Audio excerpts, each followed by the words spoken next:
This is the raisin meditation. Before beginning, you want to start with 2 raisins in a glass of water. So if you need to go get them, pause the video here and go get them so we can start. And we'll begin with a breath meditation, just to sort of get us in the mood for experiencing the raisins in this way.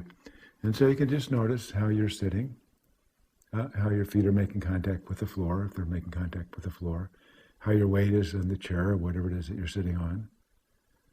And letting yourself feel sensations of contact, of warmth or coolness. How your hands are resting on the counter or on your lap or wherever they are. And we'll spend a moment just paying attention to breath.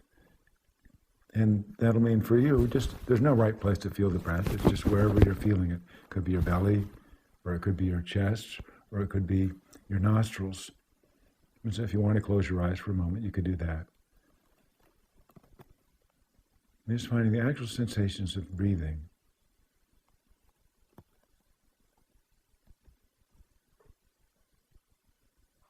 And noticing it's not just a breath in and a breath out, there's actually a pause in between, where your breath turns around on its own.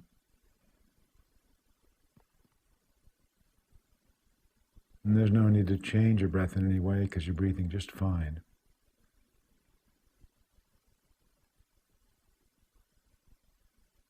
And we'll just do this for a few breaths.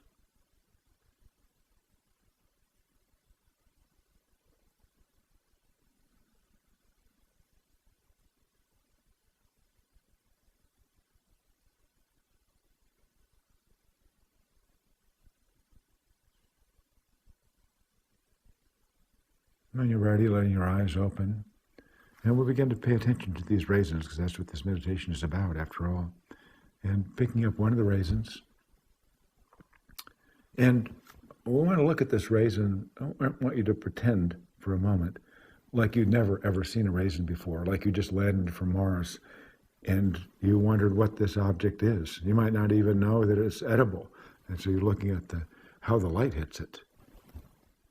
You're seeing that it has crevices and indentations. That looks different whether you're looking at it from the side or you're looking at it on end. That its color we think of raisins as being black, but the color might actually have some brown in it if you look at it, or some gold. And there's a certain way it feels in your fingers as you touch it. You can roll it around in your fingers and feel that yours might be drier than mine is, but mine feels kind of pliable. So if I press it, it squashes a little bit.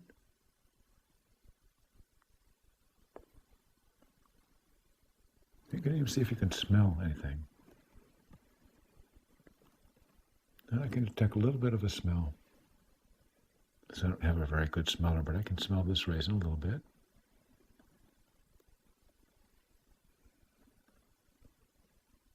Now I'm going to suggest you try to do something sound kind of strange, which is see if you can hear your raisin. Now, it's not going to make much of a sound, so you're going to need to give it some help. So if you squeeze it a little bit and roll it around your fingers, applying a little pressure, you might be able to hear some crinkling or some popping as things readjust inside.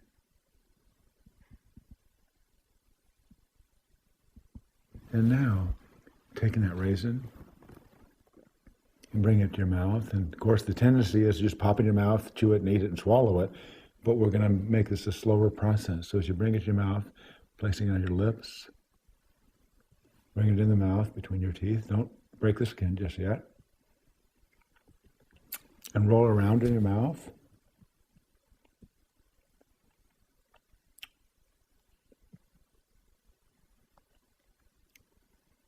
And let it visit different parts of your mouth. Then you go to your palate, go to the front of the tongue, the back of the tongue, over in your cheek. You'll be like a squirrel and put it over your cheek there. Bring it over the other side.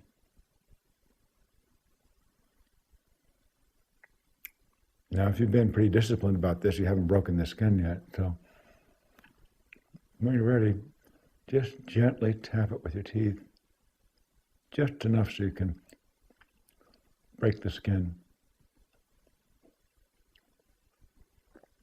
You may be able to experience a little burst of flavor. It's hard to keep from chewing it. I find myself wanting to chew it now, but just rolling it around, feeling the flavor, changing its shape by pushing it up on your palate.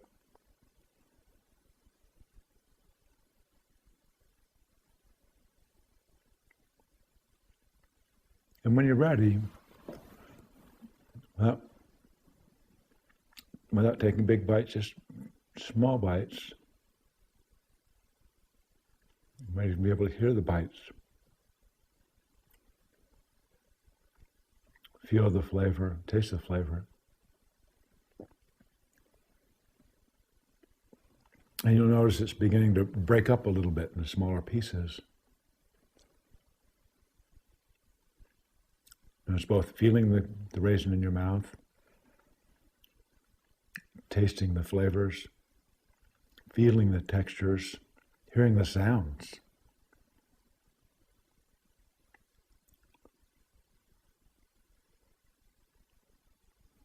And the pieces in your mouth get smaller and smaller. That is, if you're able not to already have swallowed it, which is possible.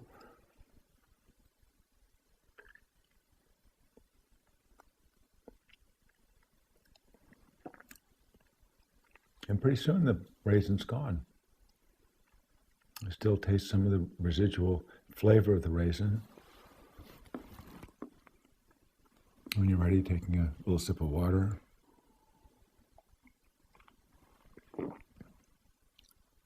Feeling the coolness of the water. You just swish around in your mouth and swallow that. Now we have a second raisin. And this raisin, of course, it's not the same raisin, it's a different raisin. You might look and see how it's different than the first raisin. This one, I noticed for me, it's a little bit smaller. It's actually a little browner than the other one was. And of course, the wrinkles on it are different. In this raisin, we're going to explore a little bit about where it came from. This raisin didn't always exist as a raisin. It used to be a grape. It was a grape in a vineyard somewhere. And that grape needed certain things in order for it to survive and to grow. It needed sun, it needed soil, it needed a place in which to grow, it needed water, whether from the sky and rain or from irrigation. And if you look really closely, I can just barely see this on this raisin, there's a little place where the stem was. This is the umbilical cord for the grape and for the raisin, a place where all the nutrients came in. Nutrients from the soil and from the sun, from the water. And the soil itself, this raisin couldn't exist without the soil. In a way, the raisin is the sun, and it is the soil. In fact, the soil came probably from volcanic rock ages and ages ago before it was broken down. The nutrients in the soil came from plants and animals that have decomposed and provided nutrients for it. All that's in the raisin. And we're not done yet, because this raisin, when it was still a grape, it got picked by some laborer or took it and put it maybe on some cardboard between the rows and left it out there to dry or in a drying bin until it dried enough to get the wrinkles that we see and the color that we see here. And then it had to be gathered up, packaged in some way, and put in a truck to go to a packaging plant that was put in the kind of container that you found it in at the grocery store. The trucker had to get it there, driving on miles and miles of road, which you couldn't do without gasoline, which came from the ground somewhere, some sort of petroleum product, and somebody built the truck. So it's everything. There's so much that went into getting this raisin to you here now, the grocery store, the clerk who you purchased it from when you got it off the shelf, and now here it is on your counter. And in your hand, this one small raisin, everything's in this raisin, the sun, the sky, the rain. In a way, it's not separate from those. And that's really one of the lessons of mindfulness, is to discover that everything is connected. There isn't anything really that's totally separate from anything else. And now, if you want, actually to me it feels a little sacrilegious to do this, but if you want, you can eat this raisin. And maybe not as slowly as the first raisin, but give it some time. Really taste it. Hear it. Feel it.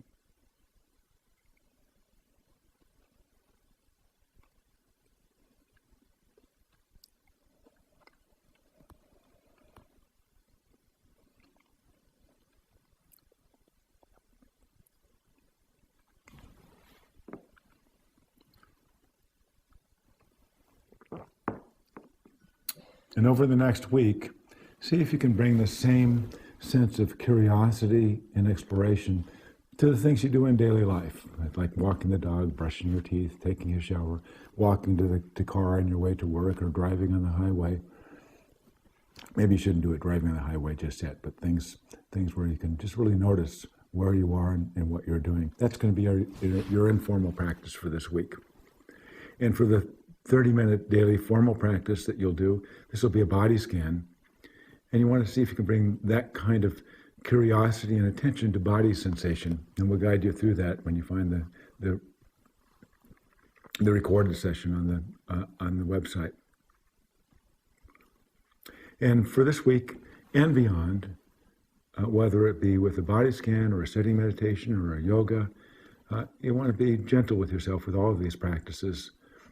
And even though you might remember from the Getting Started worksheet, you listed some things that you wanted to have happen, see if you can just let those go for a while and not have expectations of how your experience is supposed to be. Some people think that it ought to be peaceful, or it ought to be pleasant, or there ought to be some sort of wonderful peak experience, but just let your experience be your experience. And that's what we'll do with all of these experiences.